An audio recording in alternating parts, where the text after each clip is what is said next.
Last week, I got the call from Ben at my local AD Goldsmith to say I'd been allocated the Rolex Sky-Dweller model I was after, and I was thrilled to pick it up last Saturday. In this video, I'm focusing on the unboxing, close-up clips in different settings, the specs, my thoughts a week on the wrist, as well as the story of how I got allocated. Firstly, if you haven't already seen, do check out my recent video comparing the full Sky-Dweller range, its complications and functions, as well as my own watch journey that led me towards picking this favorite of mine, the Everose Gold Sky-Dweller with chocolate dial on an Oysterflex bracelet. The Sky-Dweller combines my two favorite functions: annual calendar, so it tracks month and whether it's 30 or 31 days, as well as the ability to track a second time zone, great and useful for international work and travel. So just a few weeks after I'd posted that video, my ode to the Sky-Dweller, I feel really fortunate to own one myself,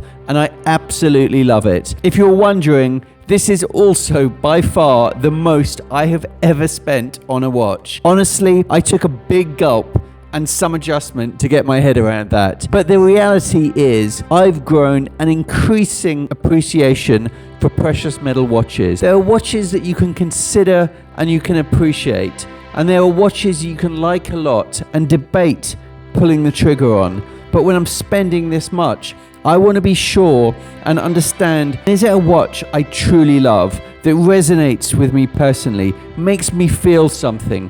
That for me is the real magic, and that's what I want to focus on. It 100% applies to this watch. The dial is beautiful with different color degradations that play with the light, surrounded by that timeless fluted bezel that makes it feel more refined. Every time I look at it, I honestly feel a sense of disbelief that I own it, coupled with a joy at its beauty. As has become my tradition, after getting that call from Ben at my AD, I raced over with my wife and my dog to pick it up. I'm grateful for my long-suffering wife for her incredible patience and understanding, and being with me every step of the way in this journey, looking on in disbelief at what I'm spending.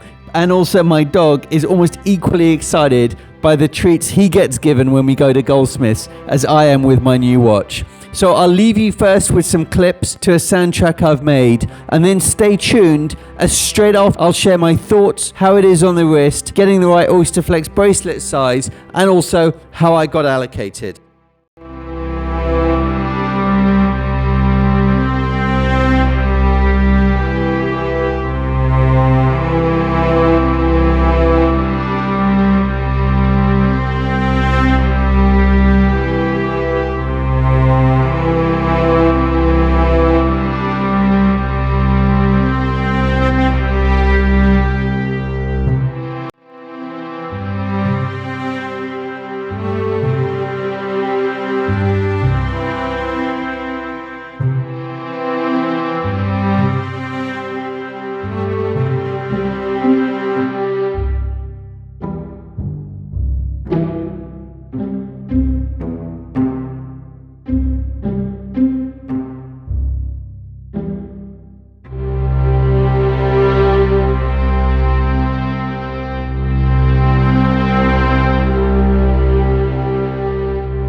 So I hope you enjoyed that.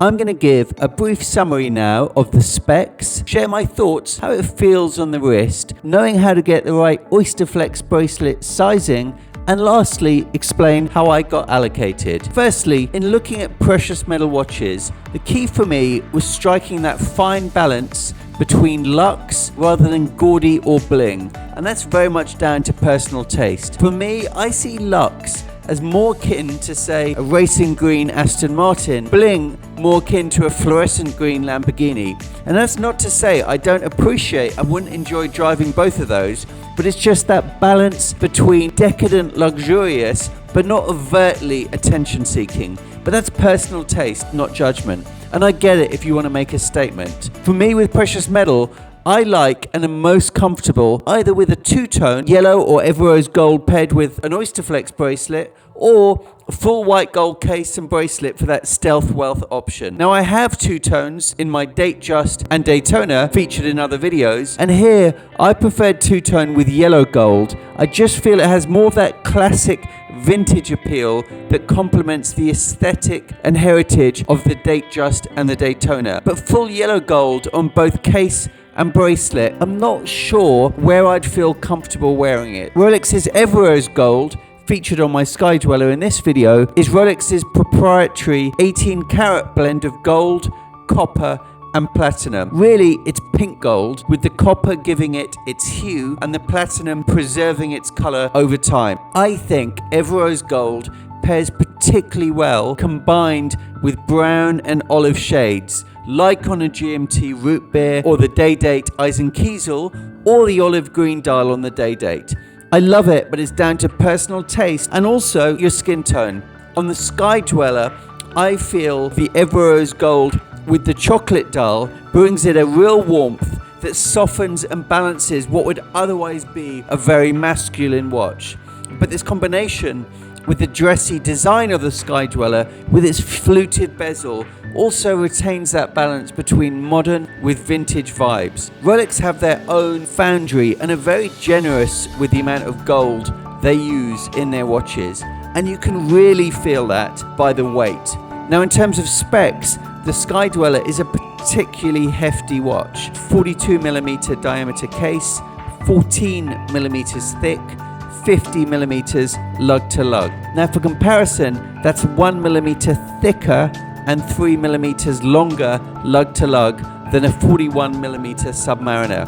My wrist is 17.5 centimeters or just over 7 inches, and I think anyone with a wrist size of 6 inches or more could certainly carry off a Sky-Dweller.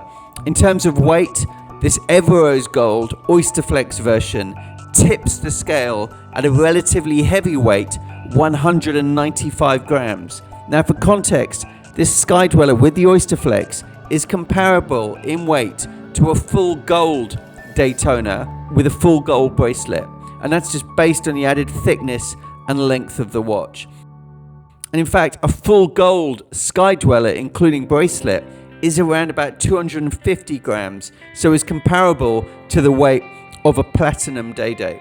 In short, you're getting a big chunk and weight of precious metal on your wrist for your money, even with the Oysterflex, which I feel just pares it down, giving it that extra versatility. Now, Oysterflex bracelets, they are super comfortable. It's my first Rolex with an Oysterflex. I love the padding and airflow on your wrist, and also particularly love the ease and practicality of the glide lock clasp. I wish all watches had a glide lock.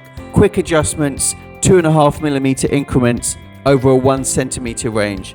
No need for tools. The one mistake I made, which I wanted to share, is make sure you do get the right size. Sounds obvious, but there are different combinations of bracelet size for both the 6 o'clock and 12 o'clock end of the Oysterflex bracelet. What I learnt, it's more common and comfortable having a slightly longer bracelet at the 12 o'clock end in terms of how the watch fits on your wrist. So I went from a size EE to a size EF, which is perfect for my 7-inch wrist. I also remember seeing a Nico Leonard video where his Sky-Dweller Oysterflex bracelet was too small and uncomfortable on his wrist as a result, possibly also needing to have changed up the longer size at 12 o'clock. I want to give kudos here to Goldsmith, who kindly changed mine after a couple of days of wearing it, and it is now super comfortable and fits perfectly. And I do want to say a personal thanks again to Goldsmiths, my AD, and in particular Ben from my local branch, with whom I've had a consistently positive experience and relationship. Really genuinely good and knowledgeable guy who's helped me through my watch journey, which brings me so much joy. And it's thanks to this, on top of establishing purchase history and an understanding that I genuinely buy watches